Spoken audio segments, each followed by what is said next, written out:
En ese tiempo llegaban muchísimos turistas, sobre todo de los Estados Unidos, de Canadá, y también enterrador y desenterrador. En el panteón de Tamazunchale tenían mucho temor a enterrar y desenterrar. Era muy difícil a veces contratar albañiles, había muchos prejuicios. Y Juanita, ¿te has dado cuenta que aquí en Tamazunchale hay naranja y nadie vende jugos? Ni en los restaurantes. Y ya había muchos restaurantes bien ataviados en forma vaquera, country. Me dice, ¿qué se le ofrece? No, le digo, ¿usted quién es? No, el comandante, me dice. ¿Y usted qué? Y nos vamos de regreso a Tamazunchale, a ver cómo llegamos.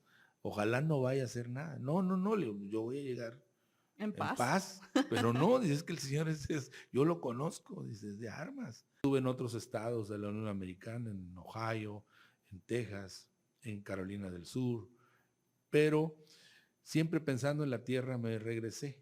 Yo ahí vi artistas, había muchos locutores nuevos, que en ese tiempo eran nuevos o ya están consagrados en las cadenas de televisión nacional. No pasaban.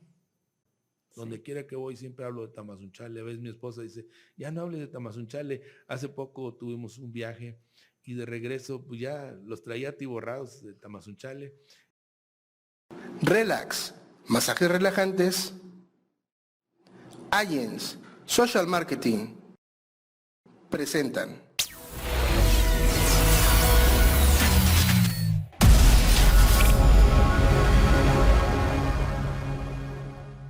Amigos de Desde Adentro, qué gusto encontrarnos nuevamente, no importa en qué horario nos estés viendo, ya sea mañana, tarde o noche. Hoy los invito a que se queden con nosotros y descubrir y redescubrir a un excelente personaje de nuestra región, muy conocido seguramente por todos ustedes. Y además a que se queden con nosotros y vean todas las transmisiones que hasta el día de hoy tenemos ya 7 capítulos en este súper programa que es para ustedes. Los invito, como ya les digo, a que se queden con nosotros a conocer a este personaje, porque como les digo siempre, que la verdad casi siempre está oculta. Hoy recibimos al maestro Juan Barajas Rubio, para quien les pido un fuerte aplauso. Gracias, gracias, gracias. Y bueno, entrando en materia, maestro, haciendo esta plática pues un poquito más amena, más relajada, nos gustaría que de base nos comentara pues cuál ha sido su historia personal, cómo ha vivido su infancia y poco a poco irnos llevando de la mano para conocerlo pues desde la entraña, saber quién es usted, qué es lo que le gusta, qué anécdotas tiene. Y bueno, el micrófono es suyo. Gracias. Bueno, pues agradezco mucho esta invitación que me haces, Ney, y que el equipo aquí presente pues nos ha hecho esta invitación y creo que es muy importante dar a conocer muchas cosas, no solamente de un servidor ahí, como decíamos, atrás de cámaras hay gente muy talentosa en nuestro pueblo. Pues un servidor nació aquí, yo soy nativo de Tamazunchale, nací un 23 de marzo del año de 1964, aquí en la ciudad, aquí por el rumbo de los hoteles, por donde hoy es el Boulevard, antiguamente Carretera Nacional México-Laredo. Nací en una familia de 6, fui el menor de todos, y tuvimos pues una infancia muy bonita porque nos tocó ver todavía el Tamazunchale antiguo, en el que había menos carros, menos movimiento, no menos importancia en cuanto a lo comercial, a lo cultural, a lo social, sino menos aglomeración de la que hoy estamos viviendo. Obviamente los años han pasado. En ese Tamazunchale nací, crecí, estudié aquí desde la preescolar. En ese tiempo solamente había 2 jardines de niños, que era el Vicente Suárez, el más antiguo, y el Samuel M. Santos. Yo estudié en el Vicente Suárez, el jardín de niños, posteriormente en la escuela primaria, un año en la escuela Macedonio Acosta, y después me cambiaron a la Leona Vicario porque era más cerca aquí en el centro. Y ya pues tenía más fácil acceso. Y en ese tiempo que estudiábamos íbamos 2 veces al día, una de 8 de la mañana a 2 de la tarde y de 3 a 6. Entonces pues ya a veces ir hasta el barrio del Carmen en aquel tiempo pues ya era lejos para nosotros. Entonces nos era más fácil el acceso aquí al centro, donde había más movimiento y podíamos como niños estar más tranquilos, y también nuestros padres. Ahí estudié la primaria, concluí ahí. Posteriormente pasé a la secundaria federal, que hoy se llama Justo Sierra Méndez. En aquel tiempo solamente se conocí como Escuela Secundaria Federal de Tamazunchale. Y fue una época muy bonita ahí. Maestro, de su infancia y adolescencia, o principalmente de la infancia, ¿qué es lo que más añora de aquel Tamazunchale que usted conoció y de sí mismo como niño? Pues yo nací en una época en la que Tamazunchale tenía el boom del turismo. En ese tiempo llegaban muchísimos turistas, sobre todo de los Estados Unidos, de Canadá. Eran caravanas de turistas. Y yo recuerdo que me confundía entre todos ellos. Yo llegué a ver caravanas de remolques desde lo que hoy es el Sol o el patio allá en los antiguos hoteles hasta la Quintachilla, toda la carretera. Era una invasión de estadounidenses que llegaban a Tamazunchale.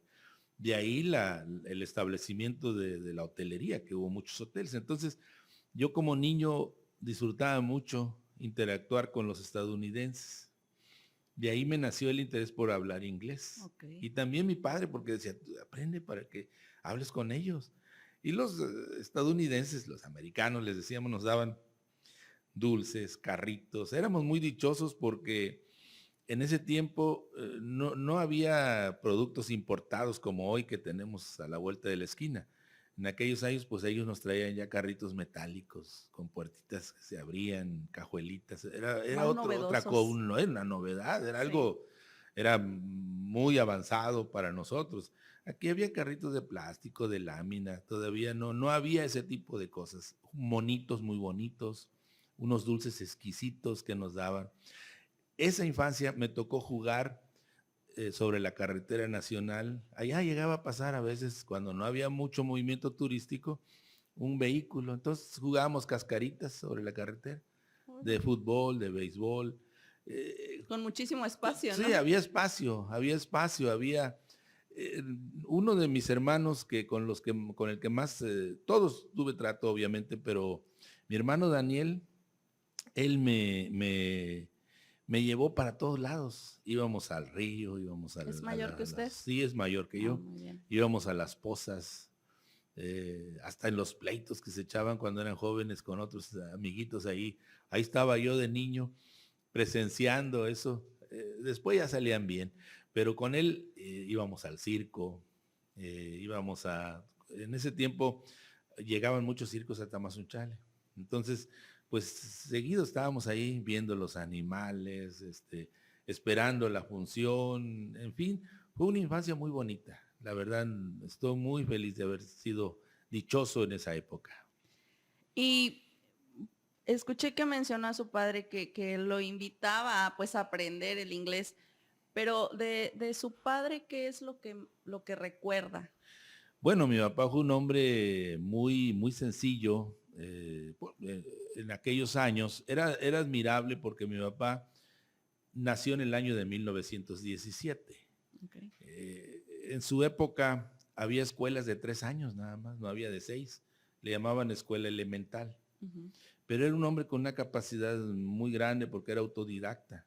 A él le gustaba leer, le gustaba saber muchas cosas, pero sobre todo tenía una memoria verdaderamente excepcional. Se acordaba de todo. Se acordaba de los más mínimos detalles de una persona. Me describía personas, lugares, hechos, fechas.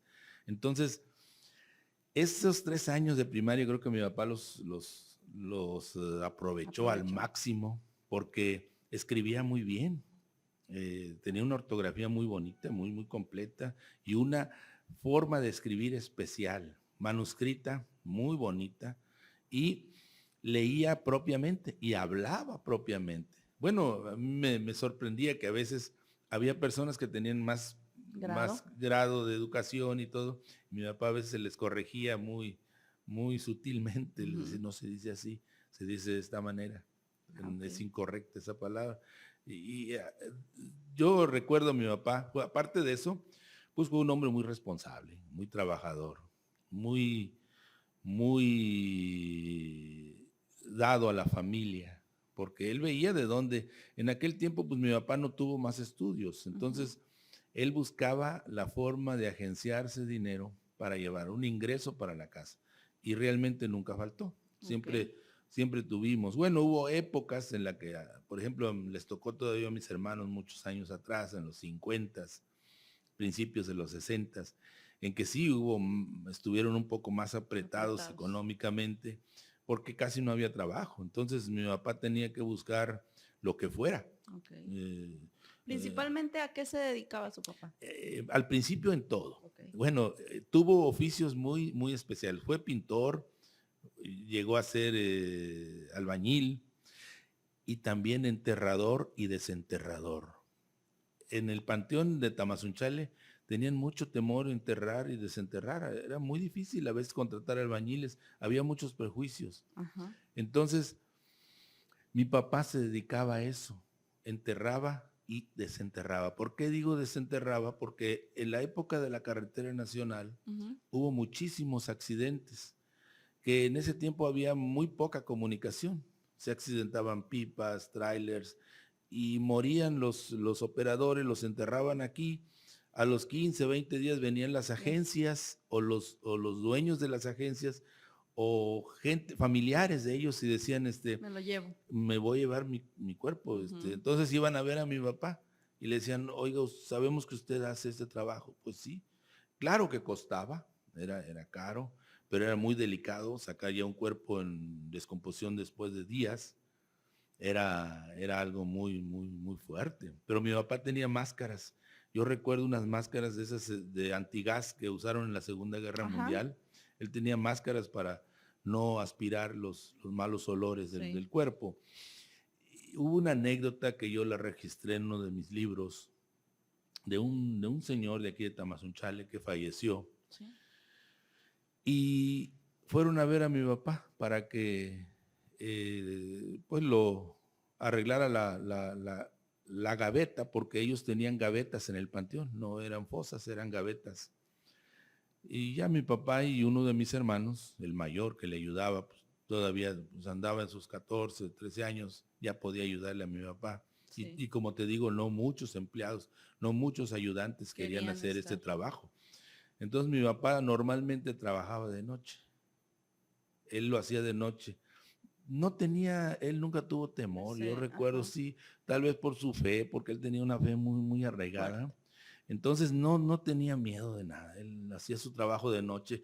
No había lámparas como hoy, con mechones se alumbraban. Entonces fueron a destapar la gaveta para sacar los restos de un abuelo que ya tenía 18 años de muerto. Y al desprender la gaveta, ven que estaba la caja.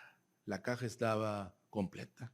Entonces mi papá dijo, se va a deshacer ahorita al contacto con el oxígeno, al extraerla. No, la caja permaneció firme y pesada.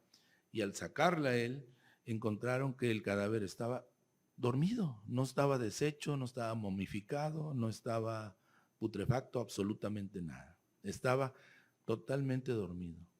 Entonces mi papá lo que hizo fue colocarlo, ir a ver a los familiares y decirles, su familiar ahí está, no está deshecho, ¿dónde voy a meter al otro? ¿Cómo? Dice, tiene tantos años que murió mi papá. Sí. No, vamos. Y así salieron del velorio y se fueron al lugar y encontraron que efectivamente uno de ellos se desmayó porque vio el cuerpo que estaba nada más intacto, dormido, incorrupto. Entonces, lo que hizo mi papá fue, por indicaciones de los señores, volver a guardar el cuerpo, tapar y hacer una fosa aparte, porque ellos ya no tenían, iban a disponer de esa que estaba ocupada, que decían ellos que estaba desocupada y que iban a ocupar. Total, fue una cosa muy interesante. Hubo muchos casos, hubo casos muy sonados en una carrera panamericana. Antes pasaba la carrera panamericana por aquí. Por aquí. Y un vecino de Tamazunchale se enrola en la carrera con otro amigo de Xilitla, pero aquí en la Quintachilla al salir muere el de Tamazunchale con un disparo en la cabeza. Y el operador de la unidad regresó y dijo, es que se suicidó en el camino. Fue sepultado, pero quedó la duda si se había suicidado o no. En aquellos tiempos no había un proceso pericial así Tan riguroso, estricto. sí, Ajá. que dijera, bueno, la trayectoria de la bala, esto, el otro, todos los Sí. exámenes balísticos, etcétera, etcétera. Pero quedó la duda. Y los padres, pues eran gente influyente aquí del pueblo, decidieron exhumar el cuerpo. Después, para hacerle estudios ya más a fondo, y determinaron, mi papá fue, lo extrajo. Aparte que era muy amigo de la familia, Ok. pues lo fueron a ver y le dijeron, queremos que nos ayude, vamos a sacar a nuestro hijo y lo lo van a analizar. Y tuve, ¿qué pasa ahí? Entonces ya mi papá fue, sacó el cuerpo, lo estudiaron y resultó que el chofer lo había matado, lo había asesinado. Tuvieron una discusión en el camino y le disparó. Ahí dijo, se suicidó. Cerca. Entonces fue a la cárcel. Pero mi papá hizo muchas cosas. Lo más interesante fue eso. Después vino una época muy bonita porque ese padre de ese asesinado, un día le dice, oye, mi papá le decían Juanito, todo el mundo lo conocía como Juanito, don Juanito y don Juanito. Oye, Juanito, ¿te has dado cuenta que aquí en Tamazunchale hay naranja y nadie vende jugos, ni en los restaurantes? Y ya había muchos restaurantes. Pues sí, sí es cierto. ¿Por qué no pones una venta de jugos aquí, afuera de mi negocio? Pues sí. Entonces mi papá empezó a vender jugos. Primero en una forma manual. Había esos exprimidores manuales, extractores manuales. Sí. Pero había mucha demanda. No sé si era el carisma de mi papá, porque ahí en el puesto llegaba gente todas las mañanas, y la plática, y la risa, y las nuevas que estaba pasando en Tamazunchale. Oye, ya sabes que falleció ayer tal persona, ¿no? Pues sí, y que ayer balacearon a tal persona, y que ahí llegaban todas las noticias en la mañana.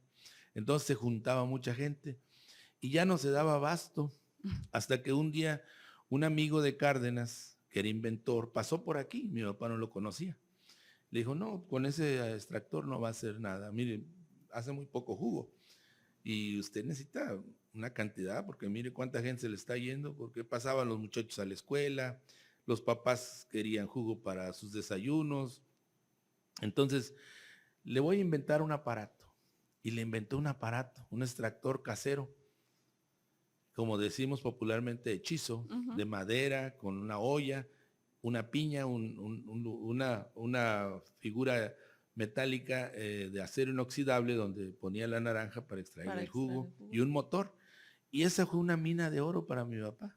Ya de ahí mi papá no se movió de ese negocio. Fue un negocio que ya le dio para nosotros, para la casa, podemos decir abundantemente, porque vendía muchísimo jugo. Todos los días era una venta. Ya ahí terminó mi papá su vida, podemos decir, laboral, porque él ya llegó un tiempo en que dijo, ya no, ya había, porque aparte mi papá empezaba a las 3 de la mañana. Por eso el mote de mi papá fue, sí, porque mi papá, el mote de él era el pájaro madrugador. ¿Por qué el pájaro madrugador? Porque en ese tiempo, a esa hora que mi papá empezaba a poner su puesto, porque él llegaba, barría todo alrededor, limpiaba, había un líquido que era un desodorante que vendían en las ferreterías, no sé si actualmente lo sigan vendiendo, ya he visto muy poco eso, la criolina le llamaban, ¿sí? Era un aroma, le echaba todo para que oliera bonito, todo limpio, y luego ya ponía su negocio y empezaba a vender. Y a esa hora pasaba un satélite, de los primeros satélites que lanzó Estados Unidos, que se llamaba The Early Bird, el pájaro madrugador. Y un amigo aquí de Tamazunchale, que era taxista, como lo veían pasar el satélite, pasaba la luz, a la hora en que mi papá estaba, entonces le dijo, tú debes llamarte el pájaro madrugador, porque a la misma hora en que pasa el satélite, tú ya estás arreglando aquí. Y así mi papá le gustó el pájaro madrugador, y nos gustó. Hasta la fecha yo tengo una página que se llama El Pájaro Madrugador. A mis hermanos les dicen Los Pájaros. Mi hermano tiene un negocio en San Luis de venta de comida y jugos. El Pájaro Madrugador, en fin, Los Pájaros. Y nos gusta porque pues, era el mote de mi papá. Claro, lo recuerdan y lo hacen presente, Así ¿no? es. Además, qué importante es saber de la responsabilidad de los padres, más aún teniendo 6 hijos, ¿no? Y al mismo tiempo pues contar con su mamá en ese tiempo de haber sido una parte importante para su papá, porque mientras ella se hacía cargo de la casa, su papá podía trabajar Sí, tranquilamente así desde es. las 3 de la mañana.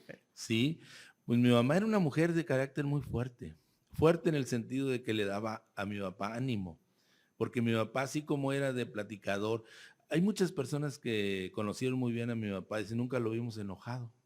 Siempre se andaba riendo y platicando y las risas. A veces en la calle se oía la carcajada sonora de algo que estaba platicando él. Y anécdotas, chistes, a veces hasta en los velorios. Decía papá, estamos en un velorio. Decía, no te preocupes, los chistes de velorio son los mejores. Y aquí hay que animar a los deudos porque mira, vamos a estar llorando. El que Sí, se claro. fue, pues ya lo sentimos mucho, pero también hay que animar a los que están A los que aquí. se quedan. Y como era mi papá muy conocido, a veces en los velorios le decían, oiga Juanito, no quiere despedir al muerto, o sea, al familiar. ¿Cómo? Sí, pues dígale que ya se va, que pues su familia, como mi papá tenía mucha facilidad de palabra, hablaba, te digo que no tenía preparación, pero sabía hablar muy propiamente. O a veces decía, queremos pedirle perdón. Luego a veces mi papá les decía, le hubieran pedido perdón en vida, pues ahorita ya no oye, pues cómo. Porque decían, no ¿Ya es para que, qué? es que, mire, yo me porté mal. No, pero eso lo hubieran hecho en vida. Ahora pídenle perdón a Dios porque él ya se fue. Pues Entonces, sí. por, pero bueno, mi papá lo hacía como amistad, tenía una forma de ser muy, muy especial, muy amistosa, muy sociable. Y así como era, también era sensible, lloraba mucho. Mm, Él lloraba mucho cuando una cosa se conmovía. Y mi mamá era la parte fuerte. Mi mira, mamá era la parte fuerte que lo animaba, el rígida. apoyo, ¿no? Ajá. Algo que tenía mi mamá, nunca bajaba al mercado. Mi papá era el que compraba todo. Ay, mira. Él compraba todo, todo, bajaba con sus bolsas, compraba todo y llegaba y le decía, quiero esto de comer. Ya mi mamá lo hacía. Una Muy bien. excelente cocinera, ¿Cuál es el platillo que más recuerda de de mi su mamá? mamá. Ajá. Bueno, había muchos, pero a mí me gustaba mucho el caldo loco que hacía, Mm, que era de costilla de res y cola. El caldo loco es agridulce. Le echaba elote, manzana, piña, y era un sabor tan agradable, lo dejaba. Pero todo sabía hacer mi mamá, todo lo que hacía, hasta los frijolitos les sabían ricos, enchiladas, bocolitos. A los bocolitos les agregaba cosas que yo recuerdo, ya no los he vuelto a comer. A veces le digo a mi esposa, hazlos igual, pero no quedan igual. Los levantábamos en dos tapas y se iba el chicle del Se queso. los está Sí. saboreando, ¿verdad? Nosotros también. Y yo le decía a mi mamá, ¿qué le echas? ¿Qué le pones? Manteca de res, manteca de puerco, un puntito, y natas. Mm, Natas en aquel tiempo no tomábamos leches de no, esas de de leche cartón de bronca. hoy, Ujú. era leche bronca. Entonces siempre había nata en la casa.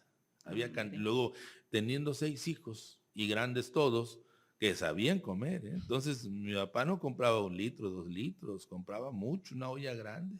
Entonces mi mamá la pasteurizaba, la hervía y salía mucha nata.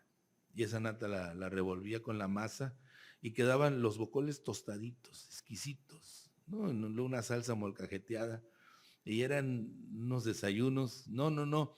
Mi papá tenía un dicho. Aquí había una señora que recuerdo con mucho afecto, se llamaba doña Ezequiel Ahumada. Ujú. Era amiga de mi abuela de la revolución, había andado en la revolución y era una mujer muy dura. Murió de 108 años, muy sana la señora. Murió de anciana, derechita, nunca se encorvó ni nada. Y mi papá decía que ella tenía una puerca. Esa puerca era muy, muy fastidiosa porque no comía tortilla dura, comía tortillas nuevas, gordas.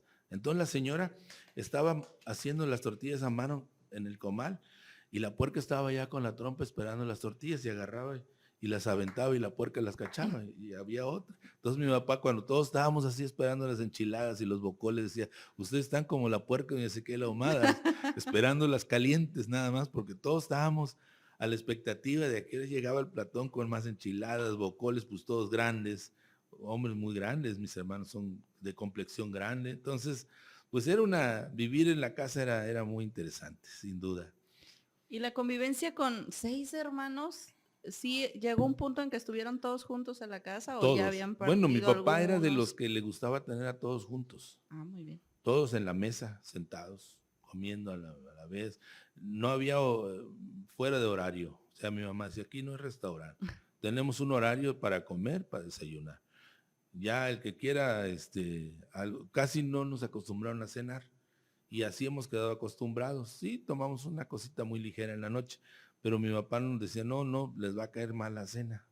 A veces era una excepción, pero muy raro que mi mamá llegase a hacer algo en la tarde. Pero era en el día, en la mañana y después del mediodía, la comida.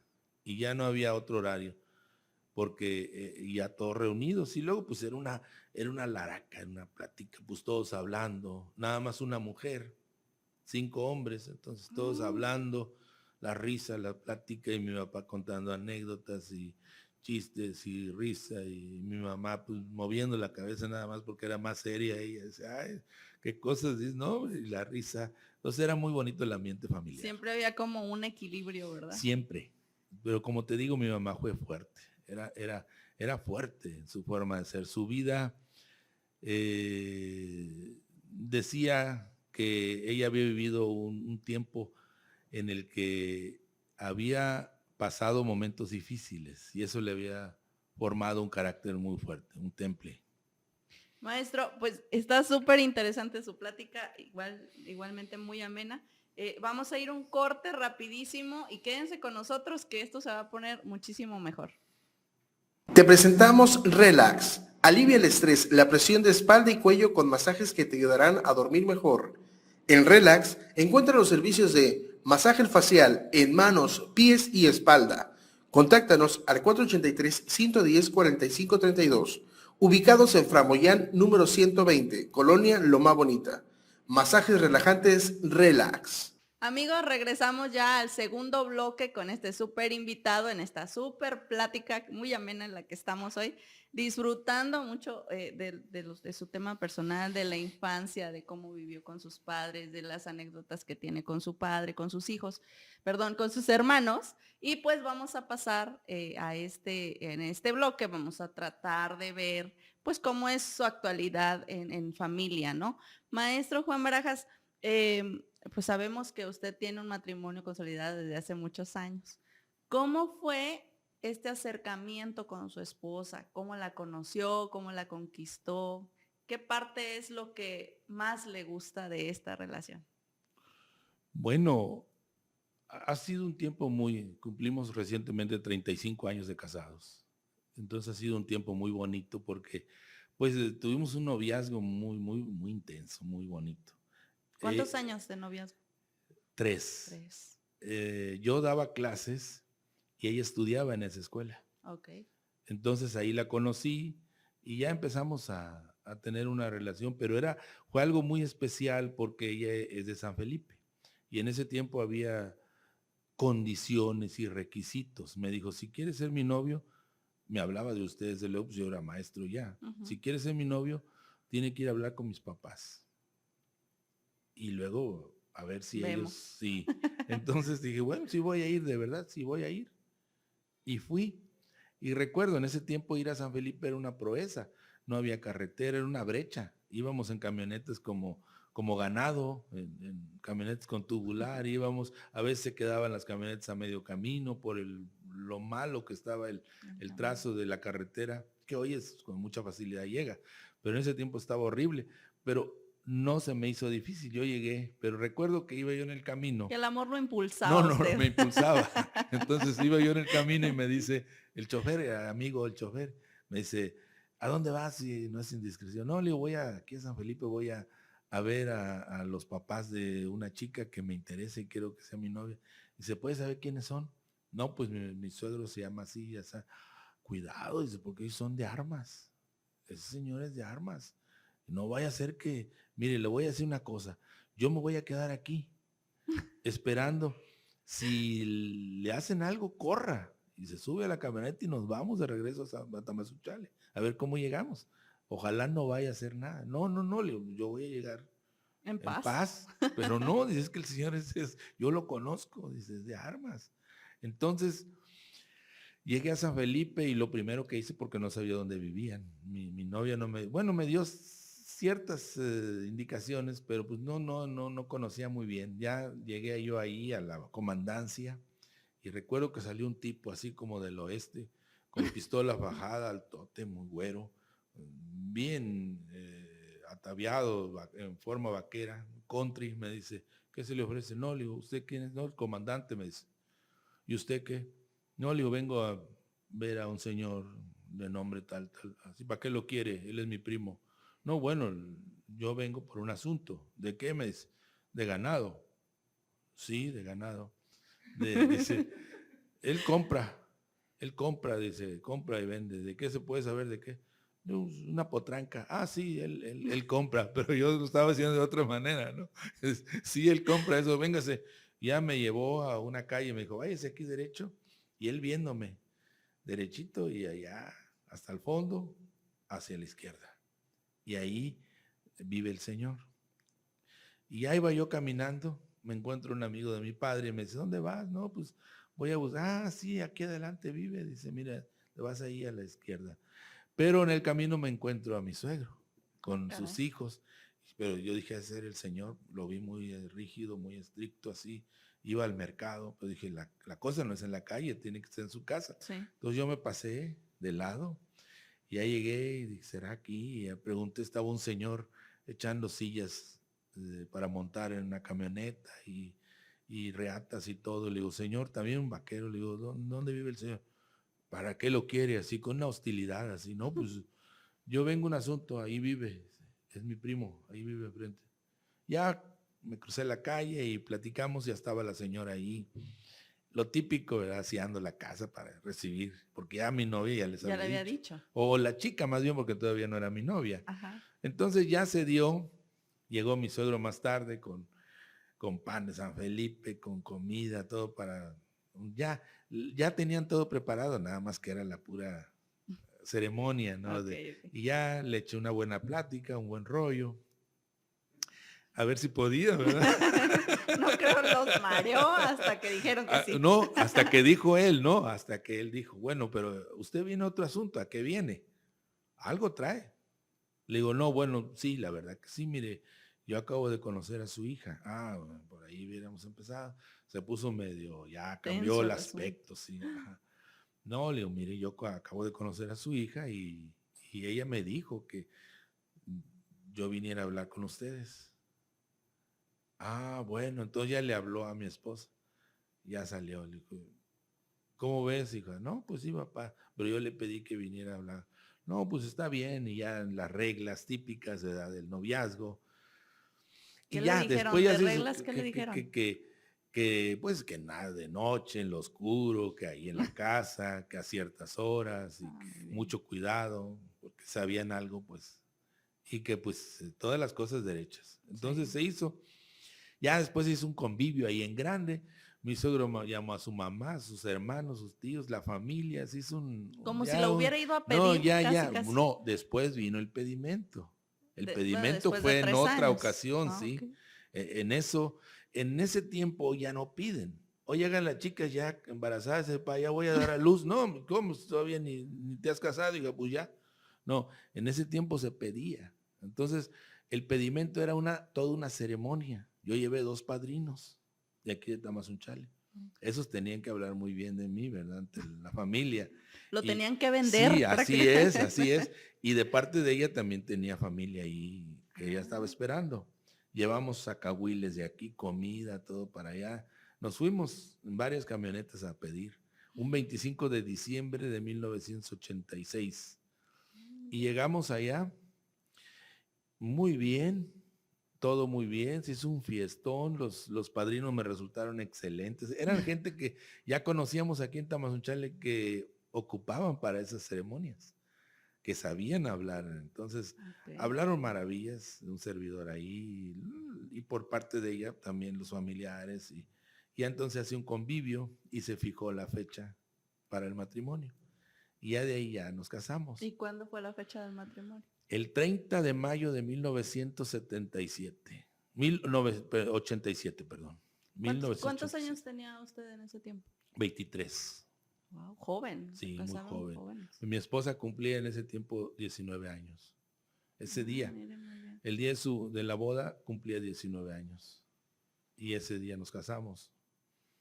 Y todo este tiempo, maestro, ¿cómo ha sido convivir con una persona con la que fue novio 3 años y pasó todas estas etapas? ¿Cómo ha sido? Muy bien, muy bonito. Pues como todo matrimonio, no todo ha sido miel, ¿no? Porque la miel empalaga. Hay siempre algo de Acidez. acidez, de limón en la comida. Siempre hay algo. Hemos tenido nuestros problemas también, algunas cosas que han sucedido, pues, pero poco a poco nos hemos ido adaptando uno a otro. Ella para mí es la parte fuerte, porque muchas cosas, gracias a Dios y a ella, las he logrado, porque ella me ha impulsado. Por ejemplo, yo fui locutor porque ella me impulsó a ser locutor. Y en esto parte recuerda a la relación que tenían su papá y su mamá, ¿no? Sí, También así ser es, el sí, hombre así es, sensible y así la es. mujer fuerte que respalda. Ella muy fuerte, mi esposa muy fuerte, no insensible, pero fuerte de carácter. Y eso me ha ayudado mucho a mí también, porque yo de alguna manera también flaqueo en ocasiones, pero con el ánimo de ella. Y cuando yo la veo que ella como que se deja caer, porque ya con los años uno se va haciendo muy sensible. Sí. Ya no es lo mismo, ya va uno haciéndose, con la edad se hace uno pues más sentimental, más nostálgico. Entonces, cuando yo la veo que está así, yo la levanto. Y luego ella también me levanta a mí. Nos conocemos muy bien porque luego me dice, tú tienes algo, ¿qué traes? O dime qué te pasa. Y lo mismo con ella. Y nos ayudamos mutuamente a levantarnos el ánimo. Resulta un complemento, ¿no? Y Sí, al paso de los sí, años, la sin duda. experiencia y Así este es. afán de sentir más a flor de piel. Así es. Entonces, Y ya con el tiempo, ya las discusiones y eso, aunque llegan a darse, ya son muy leves y muy pasajeras. Ya, si uno discute y al rato, discúlpame, ya, no, sí está muy bien, ya no hay problema. Ya no es como antes, cuando éramos más jóvenes, sí eran más fuertes y teníamos más roces y a veces hasta duraba más un enojo. Pero ya con el tiempo ya va cambiando, uno se va entendiendo, sabe uno el lado débil de uno y de otro y nos vamos acoplando muy bien. con esta experiencia, maestro, del matrimonio, ¿cuál sería un dato que le pudiera dar a otros matrimonios, a otras parejas, para sobrevivir al paso del tiempo y que no sean relaciones efímeras como las que vivimos Sí, hoy en día? primeramente yo dije que cuando, y esto es muy importante para las nuevas generaciones, yo dije que me iba a casar cuando de verdad sintiera la necesidad de casarme y que estaba preparado para estar casado. Porque es obvio que todo el mundo ha tenido otras relaciones, otros novios, novias, etcétera. Y yo dije, el momento en que yo sienta de verdad que voy a fundar una familia, que voy a formar un hogar, lo voy a hacer. Y hoy como que no se fijan en eso. Hoy va nada más a la atracción física, a la atracción emocional, a pasar el momento. Es difícil, si es cierto, yo no puedo juzgar a nadie, ni soy quienes no han tenido una buena relación con una pareja, porque eso suele suceder y a veces es mejor cortar por lo sano.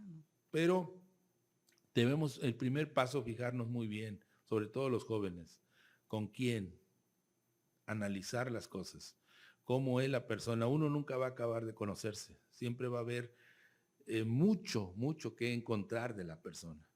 Al paso de los años, yo llevo 35 años y sigo conociendo a mi esposa.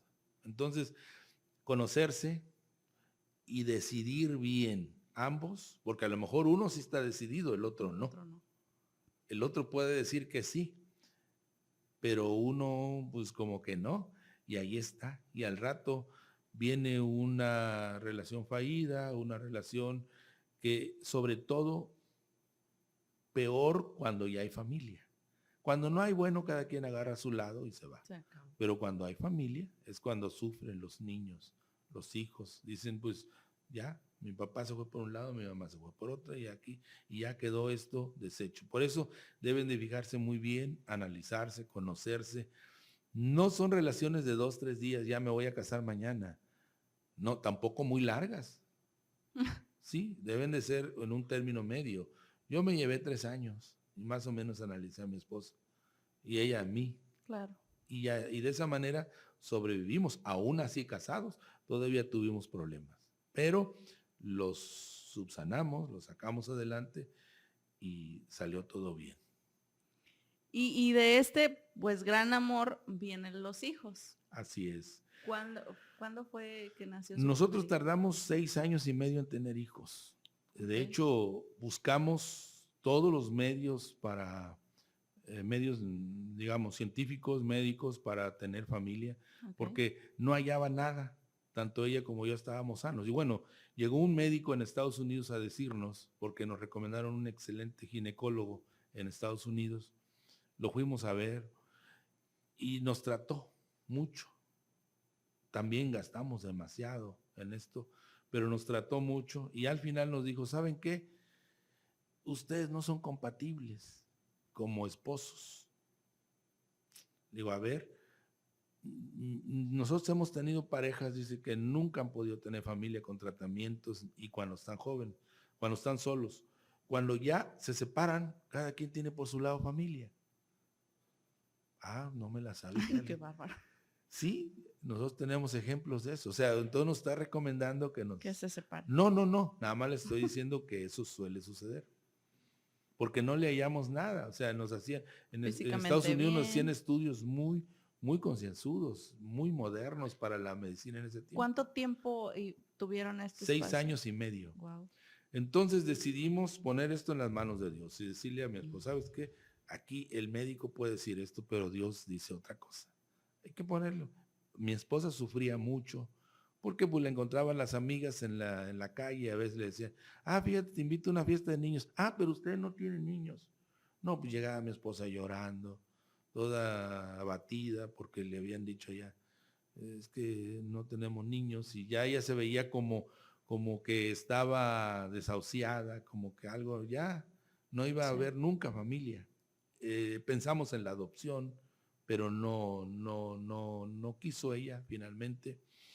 Yo sí tenía interés, ella no. Okay. Pero después, a los 6 años y medio, un día sintió un malestar y me dijo, y decía que le dolía mucho la cabeza y que se sentía mareada. Entonces unas amigas con las que estábamos ese día le daban medicamento, le daban unos, recuerdo porque eran estadounidenses, Tylenol, y es muy fuerte. Y le dije, no. ¿Por qué no? Porque estás embarazada. ¿Cómo voy a estar embarazada? ¿Cómo crees? ¿Tú cómo sabes estás embarazada? No, y así. Total, no le dejé que tomara las pastillas. Pasaron unos días, la llevamos a hacer estudios, estaba embarazada de nuestro primer hijo. ¿Y usted cómo lo percibió? La noté extraña. La noté extraña en su cara y ella es una mujer que no le da ni gripas.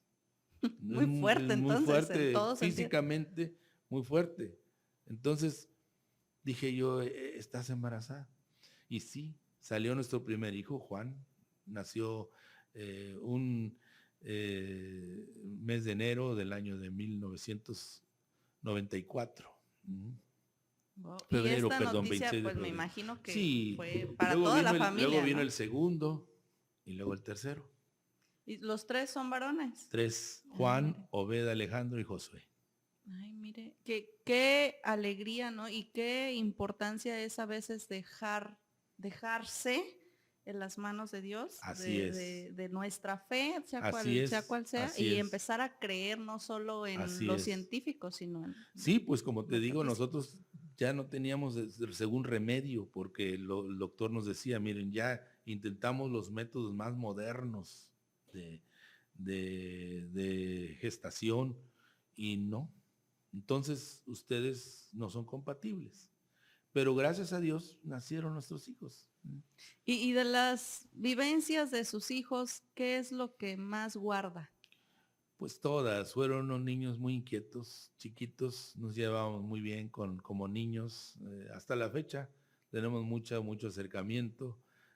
Fueron una bendición porque yo no extrañé, porque a veces mi esposa como que quería una niña.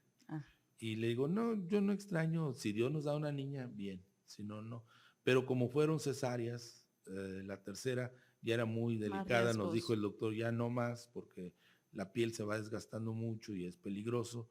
Entonces, 3 es bueno, hasta aquí. Y luego eran hijos muy grandes. Ella sufría mucho, a pesar de la cesárea, muy grandes los productos. Entonces, pero me llevé muy bien desde chico con mis hijos hasta la fecha. Nos seguimos llevando muy bien. Tenemos una magnífica relación. Todos ellos ya grandes. ¿En qué punto se encuentran ustedes hoy como pareja? ¿Cómo es que viven ahora? No, pues ahora estamos solos, ya prácticamente. Con nido vacío, sí, nido vacío, solamente cuando vienen los nietos, los hijos, pues ya se reúne toda la familia y empezamos una laraca en la casa. Mientras estamos los dos solos, pues nuestras actividades tienden a hacernos sentir bien, porque ya no es fácil estar solos, pensar en nuestros hijos que están fuera todos y que ya no los vemos seguido, solamente nos hablamos, nos comunicamos a través de los medios, y eso es lo que tenemos que hacer. Y que la fortaleza de estos años, ¿no? Se sirve para mantener esa unidad de dos personas cuando los hijos se van. Así es. Maestro, pues está, como ya les he dicho, muy interesante la plática. Sabíamos que esto iba a ser pues muy reconfortante para todos, conocerlo desde otro punto de vista, a lo mejor no solo el profesional, porque no solo somos lo que proyectamos hacia afuera, sino también lo que tenemos por dentro.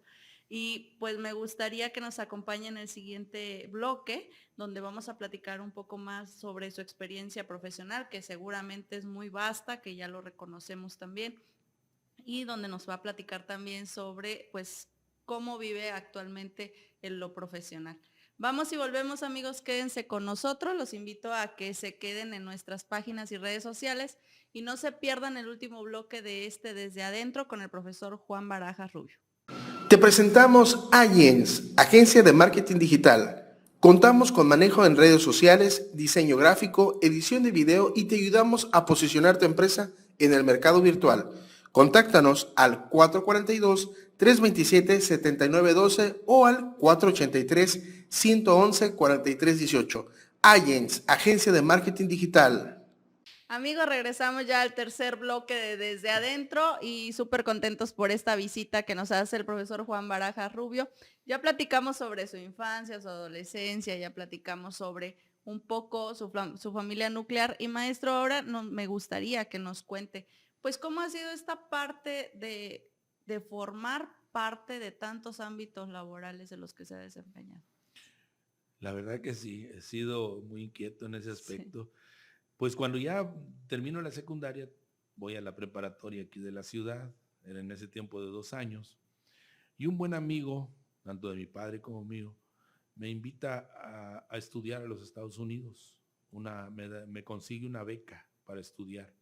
En ese tiempo era muy difícil estudiar, porque decían, nada más van los ricos, decían. Yo no tenía dinero absolutamente. Decían, nada más van los ricos, los que mandan no había el CONACYT, todo eso que hoy hay que conseguir. Sí. Hoy vemos jóvenes, y me da mucho gusto, exalumnos míos que vemos en España, en Francia, en Alemania, en Inglaterra.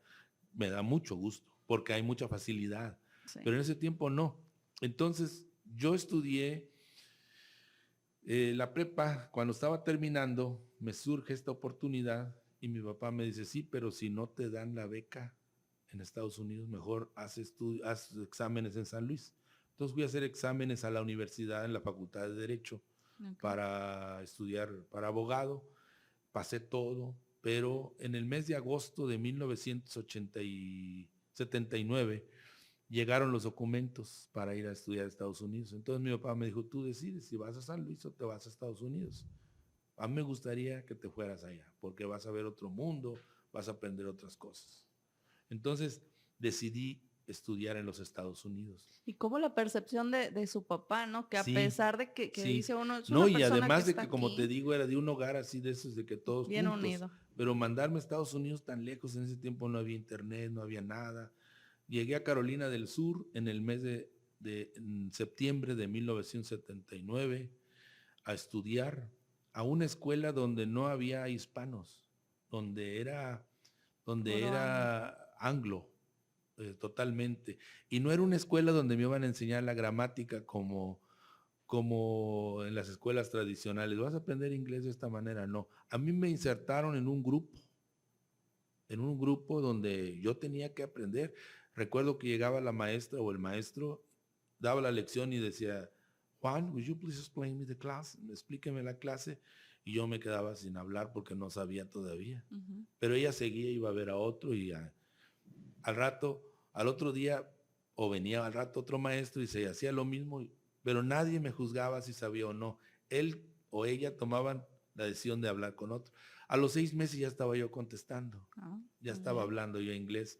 Cuando consideraron que ya hablaba inglés, entonces me pasaron a un estudio especial ya de gramática, de pronunciación, de sintaxis, de lectura, etcétera, de oratoria, con maestros especializados que ya me moldearon en todo eso. Entonces ya fue más fácil para mí el idioma inglés. Fue como aprender el español, ¿no? Cuando niños aprendemos escuchando. Así es. Y bueno, fue una experiencia muy bonita. Después regresé a Tamazunchale y estuve un tiempo aquí y regresé nuevamente a los Estados Unidos. Estuve en otros estados de la Unión Americana, en Ohio, en Texas, en Carolina del Sur, pero siempre pensando en la tierra me regresé. Y un día un tío que venía a Tamazunchale me invita, me dice, bueno, ¿tú qué estás haciendo aquí? No, pues no, yo andaba con turistas, los llevaba a Gilitla, los llevaba a pasear a los lugares turísticos. Como guía. Sí, como guía, ajá, exactamente, y obtenía buenos ingresos, pero era eventual, y hacía traducciones. Yo trabajé como intérprete de un conocido científico que fue William H. Howe, traduciendo libros. Lo hacía desde mi casa en ese tiempo. Entonces, me dice mi tío, vete a México, te voy a recomendar. Y me recomendó en los Estudios América. Ahí empecé a hacer subtitulaje de películas, que en ese tiempo estaban entrando muchas de Hollywood, de United Artists, Paramount, 20th Century Fox, todas esas compañías. Entonces empecé a hacer subtitulaje, pero la Ciudad de México fue muy difícil para mí. Me asaltaron muchas veces, estuve a punto de morir en varias de esas ocasiones. Y un día me encuentro en el Zócalo al profesor Guillermo Martínez Santander, que era de aquí de Tamazunchale, y era el líder de los maestros. Y me dice, ¿qué andas haciendo? No, ya le platiqué mi historia. No, dice, vete para San Luis, te voy a dar una plaza. ¿De veras? Sí, yo te doy una plaza de maestro para que des clases. ¿Cuándo lo hallo? Ya nos pusimos de acuerdo. Lo fui a ver a San Luis y me dio una plaza inmediatamente. Es más, me ofrecieron diferentes lugares. Yo decidí en la Huasteca. Empezamos una escuela en San Martín Chalchicuautla, una secundaria técnica en la comunidad de Escuatitla. Ahí estuve 3 años. Después de eso pasé al Cebeti 187 y ahí fue donde me jubilé. Pero a la par hice también la radio. Inicié como locutor y ahí es donde mi esposa fue una de las protagonistas, porque yo conozco al dueño de la radio y me dice, oiga, ¿usted qué está haciendo? Lo conocí en una fiesta. Él estaba sentado solo y yo aparte también. Véngase para acá para platicar. Ya empezamos a platicar. Me dice, ¿usted qué hace? No, ya le platiqué todo. ¿No le gustaría ser locutor? Dice, yo voy a abrir una estación. Está en prueba. Y nos fuimos a escuchar en un radio que tenían ahí en la Quintachilla. Y esa es la estación, dice, pero nada más estaba la identificación. Le digo, pues está interesante, pero no, nunca he hecho esto yo, radio. Pues, si gusta, el casting va a ser el sábado, me dijo, era un lunes. Llegué y le platiqué a mi esposa y me dijo, vas a ir y vas a pasar, vas a ver. No, le digo, ¿cómo crees? Yo nunca he hecho eso. El sábado en la mañana ni me acordaba de eso. Estaba descansando y me levanta mi esposa, así como lo escucha, a empujones, sí. Levántate, pero ya, ¿qué cosa? Ya ni me acuerdo. La radio. No, a la radio, vamos, ponte la ropa rápido, vámonos. Como pude rápido me bañé y nos fuimos. No, llegamos, había muchísima gente en la radio, muchísima gente. Era una romería ahí. Entonces le digo, mira, para eso me trajiste. Era junio, 12 de junio, un calorón espantoso, a pleno sol. Llegamos como a las 10 de la mañana, a las 6 de la tarde estaba yo pasando. Iban pase y pase y pase y pase y pase gente, hasta que ya me tocó, todavía no habían seleccionado a nadie. había unos locutores de México que estaban seleccionando en el casting y ya me tocó a mí y ya dijo usted, apártese aquí.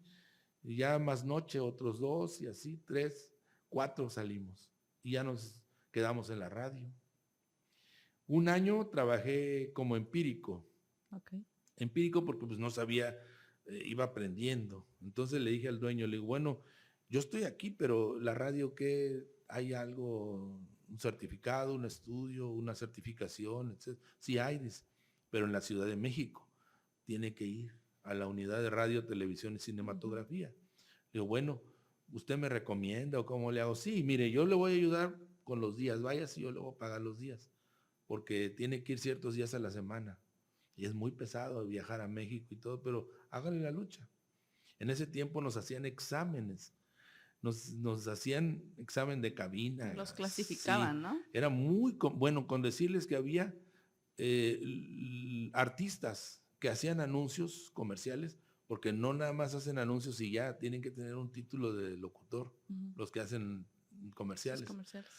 Yo ahí vi artistas, había muchos locutores nuevos, que en ese tiempo eran nuevos o ya están consagrados en las cadenas de televisión nacional. No pasaban, porque era bien complicado. Era bien complicado eso. Las clases que dábamos, el manejo de equipo, todo eso. Y finalmente pasé, me dieron mi título de locutor, como locutor categoría A, para transmitir en estaciones de radio y televisión, por la Unidad de Radio, Televisión y Cinematografía, y CEP, y Secretaría de Comunicaciones y Transportes.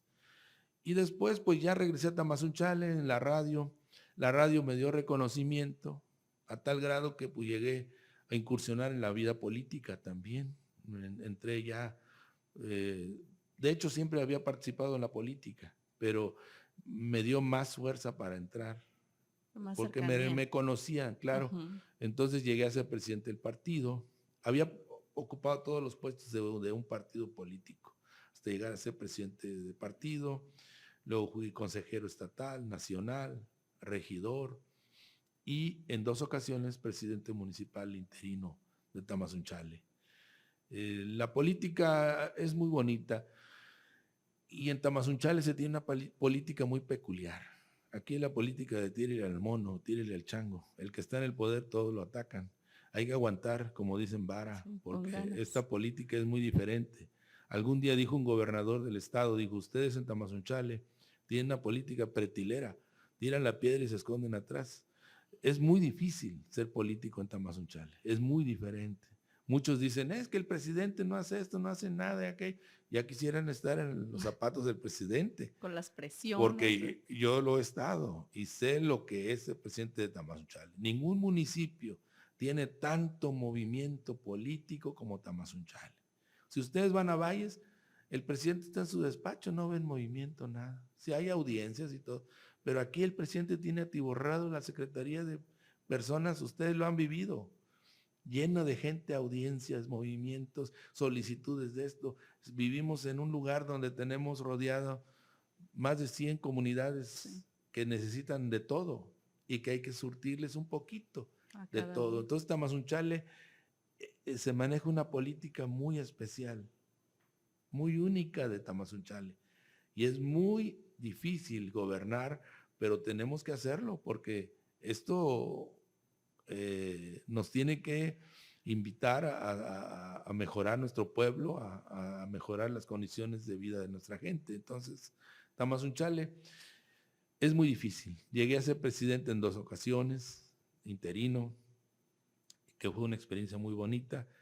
Y yo siempre he seguido, después pues ya vino lo de dedicarme más a la cuestión cultural. A partir del año 2000 empecé a escribir mi libro Tamazunchale a través del puente Moctezuma, que me llevó casi 10 años ese libro.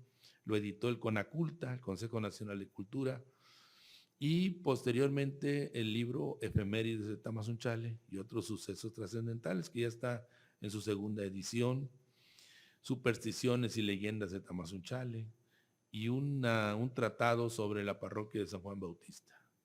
Y pues sigo escribiendo artículos en los medios de difusión, en el internet, para la Secretaría de Cultura. Hace unos días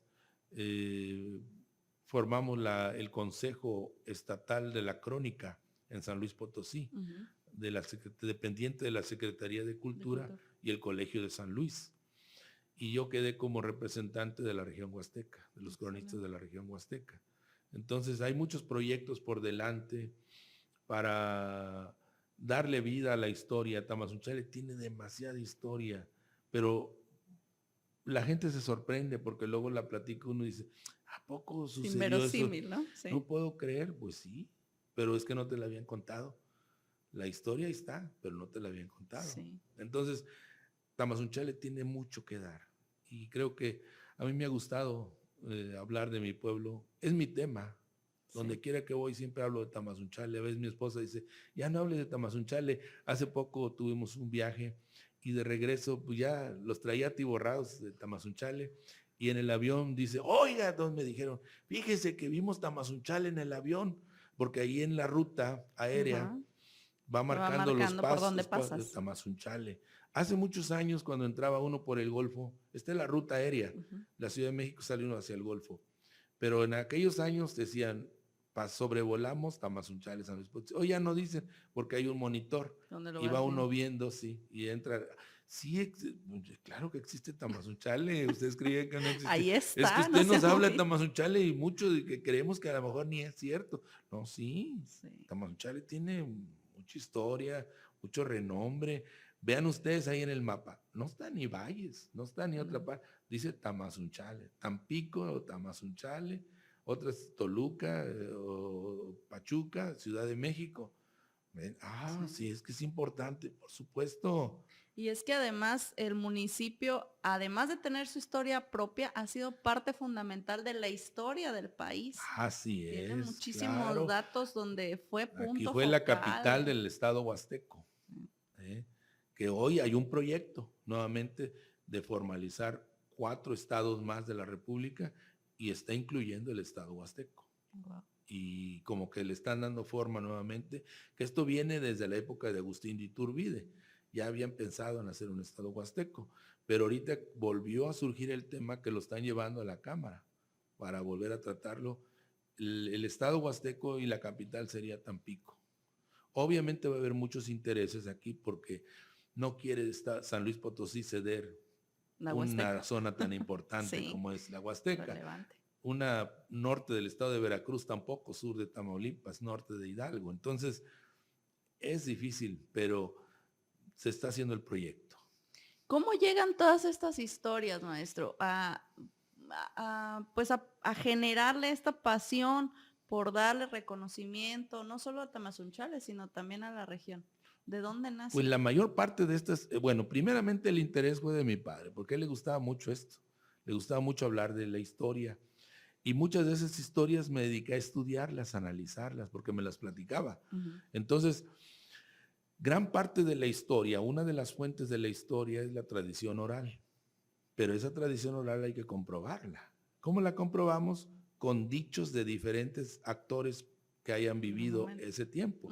Cuando mi papá me platicaba, pues bueno, decía, mi papá me platica y lo quiero mucho, pero puede estar equivocado. Claro. Entonces hay que buscar otras gentes que tengan la misma versión o al menos que esté muy parecida para hacer un estudio y conformar una versión de los hechos.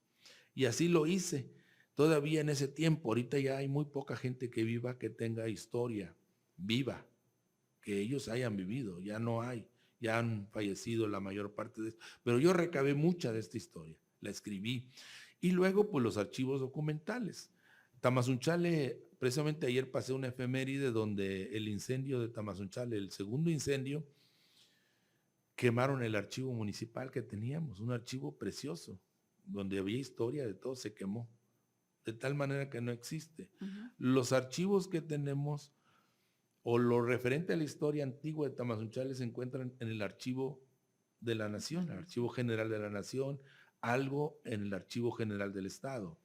Un servidor tuvo que ir hasta el Archivo General de Indias en Sevilla para poder encontrar información de la Huasteca. Ahí está concentrada toda la información de la época de la conquista, la colonia, la encomienda en España. Ahí encuentra uno los datos de todo lo que pasó en América conquistada por los españoles. Y de Tamazunchale hay mucha. Antes tuve la oportunidad de estar en el archivo Aubing-Goldwyn en Alemania, donde hay historia muy, muy fehaciente de Tamazunchale, que dice uno, ¿cómo ¿Qué llegó? tenemos que Sí, hacer acá? pero es que recuerden que cuando los conquistadores vinieron, la mayor parte de los manuscritos, de todos los códices, las cartas, todo esto que se daba, pues se lo llevaban al rey. Y el rey Carlos V era Carlos V I de España y emperador de Alemania. Entonces, todos esos archivos quedaron allá. Pues por allá quedó el penacho de Moctezuma, en Austria, Sí, que en ese tiempo era parte de la Alemania. Entonces, todo esto es un ir y venir de investigación, de historia, de buscar aquí y allá datos en libros muy antiguos, que he tenido la oportunidad de agenciarme algunos de ellos, archivos. Aquí Tamazunchale, uno de los archivos, contamos 2 archivos buenos, como es el registro civil, aunque también se quemó. Hay algunos datos importantes ahí, sobre todo de la época más contemporánea, más reciente, y de la parroquia de San Juan Bautista, que también tiene archivos muy viejos, que también puede uno sacar datos importantes. Y algo del Archivo General del Estado, que a veces tiene una cierto grado de error, porque yo he encontrado muchos datos que no coinciden, pero tenemos que mejorarlo. Lo bueno es que en el archivo están abiertos a mejorarlos y he contribuido en mejorar mucha de esta información. Pero hay mucho que dar. Maestro, pues nosotros estamos extasiados de escucharlo. Seguramente muchos, al igual que nosotros, se quedan con ganas de saber muchísimas cosas más y disfrutar de todas estas pláticas, de todo esto, es parte de ir creciendo también como sociedad, de conocernos y reconocernos como personajes importantes en nuestra región. Me da mucho gusto haberlo recibido el día de hoy. Me gustaría saber, pues, qué es lo que usted tiene para decirnos, para cerrar nuestro programa y pues disfrutar de su persona en vida y de todo el trayecto y trayectoria que tiene pues profesional. Gracias, Ney, y gracias al equipo. No, pues estoy muy agradecido. Cuantas veces me inviten, aquí estaré para poder compartir algo de lo mucho, no como presunción ni como vanagloria personal, sino para que invitar a nuevas generaciones a hacer lo mismo, a buscar en la historia de nuestro pueblo, empezando con la historia propia, para hacer de la historia de nuestro pueblo algo que siga dando renombre a nuestro Tamazunchale, porque uno va de paso y finalmente se va a ir, y esto que no quede en el olvido, sino que quede grabado para las nuevas generaciones. Muchísimas gracias. Amigos de Desde Adentro, pues les digo desde hace un momento, seguramente nos quedamos con muchas ganas de saber muchísimas cosas más. Yo veo aquí al equipo muy interesado. Hay muchos datos importantes para remitirnos y, como dice el maestro, pues empezar por nuestra historia propia para ir creciendo y mejorando la historia del lugar donde estamos. Este fue nuestro capítulo número 7, súper importante para nosotros. Pronto vendrá una recopilación de todos los capítulos que ya llevamos. Tuvimos un invitado súper especial, el maestro Juan Barajas Rubio. Conocimos su historia a través pues de toda su persona, infancia, adolescencia, su crecimiento profesional, estabilidad emocional y todo lo que conlleva un gran personaje como lo es él. Los invito a que se queden en nuestras redes sociales Desde Adentro y que se queden con nosotros, que sigan participando, que comenten y compartan, porque seguramente van a encontrar aquí a alguien súper importante que reconocer. Nos vemos en el próximo capítulo. Cuídense mucho, ya sea mañana, tarde o noche. Aquí nos vemos. Relax, masajes relajantes. Allens Social Marketing presentó.